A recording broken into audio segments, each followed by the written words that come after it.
is a Dirt Trax exclusive.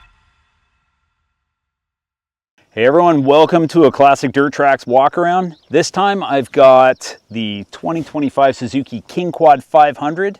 Now, it's been a super long time since I've actually ridden a KingQuad, and honestly I think it's been like years since we've had a KingQuad on the show. So this is interesting. We actually got a 500 and a 750, which Luke's done the test ride on. Now, these models are in Canada, they're Canadian editions, and they're called the XPZ in Canada, which is the top of the line models. In the US, it's called the AXI LE, I believe.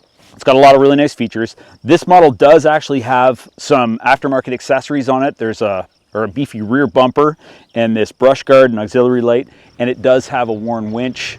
That's an aftermarket winch, but you should note that this model doesn't. Actually, there's no models in the KingQuad lineup that come with a winch, but they are pre-wired and there are mounting plates for it. So if you do an installation, it's really easy.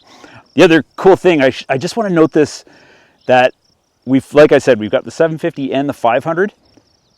Unlike other brands, these two machines are the exact same size and dimension.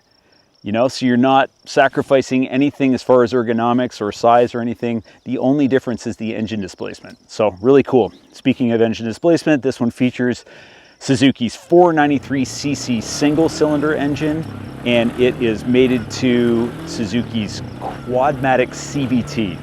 Very smooth, very durable, very reliable.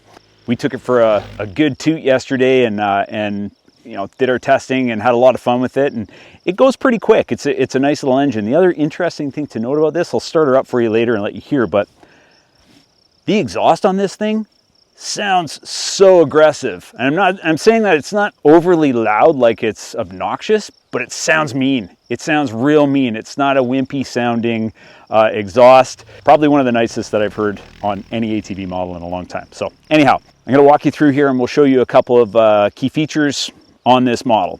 Number one, this is called cast carbon. I think it's a dip. You know, it's not paint, but it looks really cool and I really like it. We've got another one that's like a camo version, but this, in my opinion, looks way cooler. We get down here, this model is also equipped with power steering. EPS works pretty good. When I say pretty good, I mean it works well. It does its job. It just doesn't have as much input as I'd personally prefer. You know, I've tested other models that have way too much input. This one I feel could use a little more.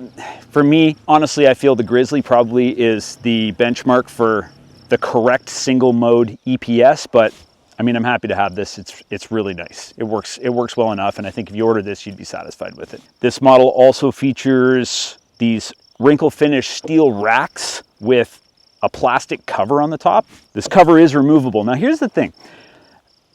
When I do my ATV riding, I prefer riding. Well, I don't prefer, I just do more riding than I do utility work. I don't really use my ATV for any utility functionality, so I actually like the look of plastic racks, even though I know we've done our polling on this and I know that guys that are doing utility jobs and stuff like that prefer steel racks. This is like a happy medium. So you've got the aesthetic appeal of these plastic covers, front and back, but if you don't want them, you can take them off and just have the steel rack with all the tie down points you need on it. So these don't get banged up, you know, and you keep your ATV looking pretty.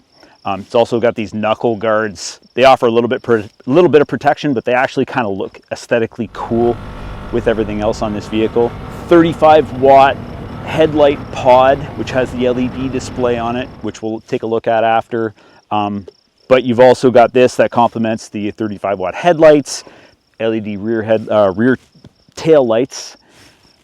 Coming down below here, we've got Carlstar AT489 tires. They're 25-inch tires, and they're a decent tire. Well, I was talking to Luke about this, and he reminded me that this is something that, you know, I believe it was a Sportsman used to use this back in the day, and they're always impressive. I first saw these, I'm like, I don't know, they don't look like anything too special, but yesterday we were riding through water and doing rock climbing and descending, no slippage, lots of grip, riding through, you know, light mud, not anything too deep or too mucky. They're not a mud tire, but I mean, they kept their grip. They do good, and they're wrapping these 12-inch aluminum wheels, which are decent enough. They're blacked out, kind of matches the appeal of the cast carbon.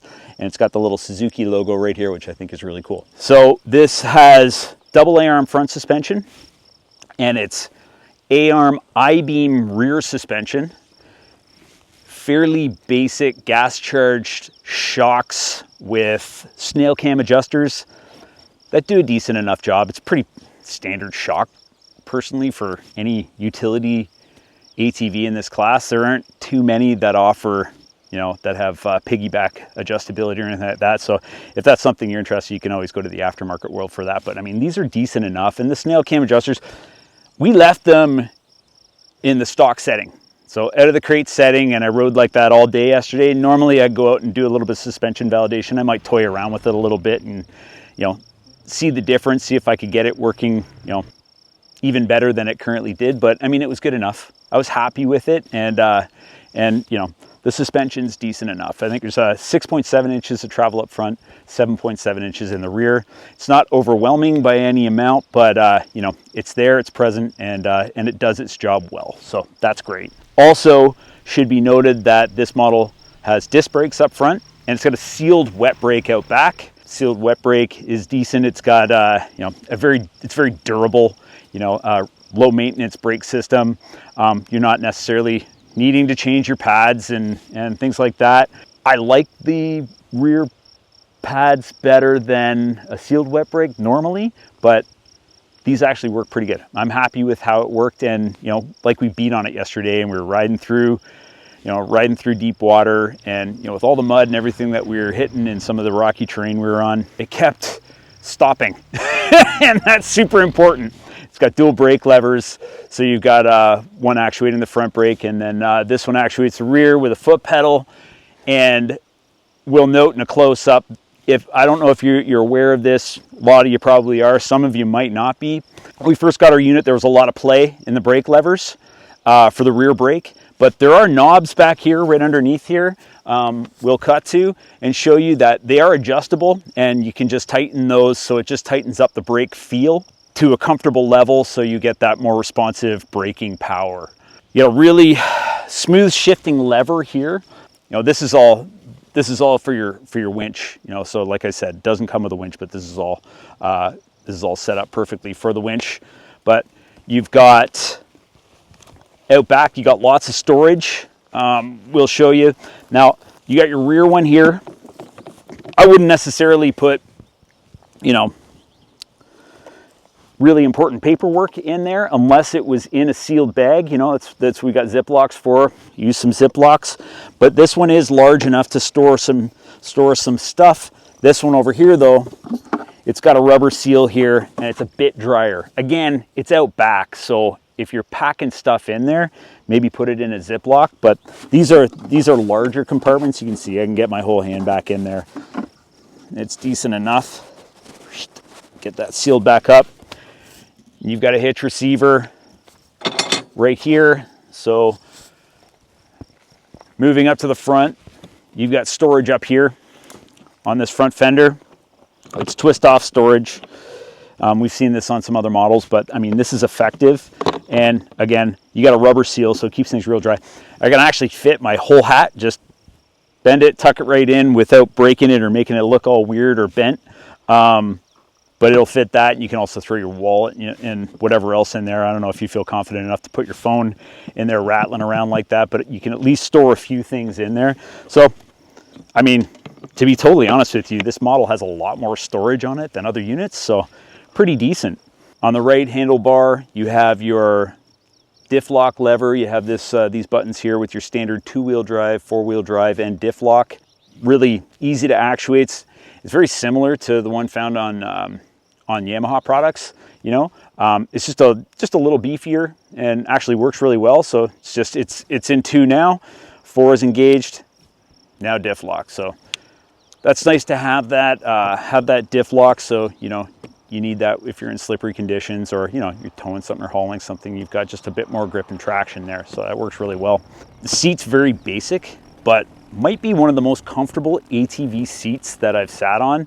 It's got the right foam density to it, and but it's soft and it's comfortable too. And I mean, I'm 5'10". I always say that in my test rides, my height. So, but I think that's about the average height for most dudes. And in the saddle, I feel real comfortable. Like that's perfect. Like I said, seat feels comfortable. Handlebar height is real nice. And you know, your digital display is super easy to read. Everything's right here for you. Like there aren't a ton of bells and whistles on this machine, but it's got all the essentials. The thing that impressed me most is how well it rode and handled. I mean, it's a very capable ATV. You know, it's a solid offering in this mid-bore category. It's not going to blow the doors off of like a 1000 or anything, but at trail speeds, handling's nice. And you know, you can get her up to a decent speed, but it handles real nice and works real well. So, you know, there's a lot of neat stuff there. I think I've covered off all the essentials of this unit, but if you've got more questions for me, get those questions rocking in the comments section. And it's me, my job is to answer everyone's comments on YouTube, so I do my best to get back to everyone. I at least give you a thumbs up and a heart, you know, if you're not saying anything too mean. And I try my best to answer questions. So if you got questions about this ATV, if there's something I didn't cover, please make a comment, let me know, and we'll talk about that. Also, be sure you subscribe to our channel. Ding that little bell so you get alerts for our videos. This is the time of year where we're going to be pumping out content real soon. Over the next few months, we'll have lots of great stuff coming up. So be sure that you're informed. And like I said, leave us a like, make a comment, and let's get the conversation started. And you know, we got Dirt Trax coming up. New season of Dirt Trax starts in just a little while, and we're real excited for that. So there's lots of stuff coming up. Just stay tuned, everybody, and thanks for watching. Hey-o, I did it again. I forgot to start this thing up. So let's give her a start, and I want you to hear how it sounds, and I want you to hear how that exhaust sounds. Here goes.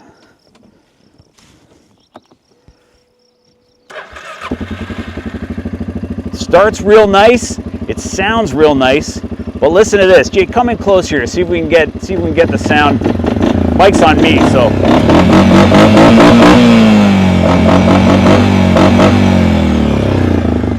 Like, that makes me smile. I love that. Thanks for watching, everyone. Make sure to subscribe and comment below for real interaction with the Dirt Trax crew.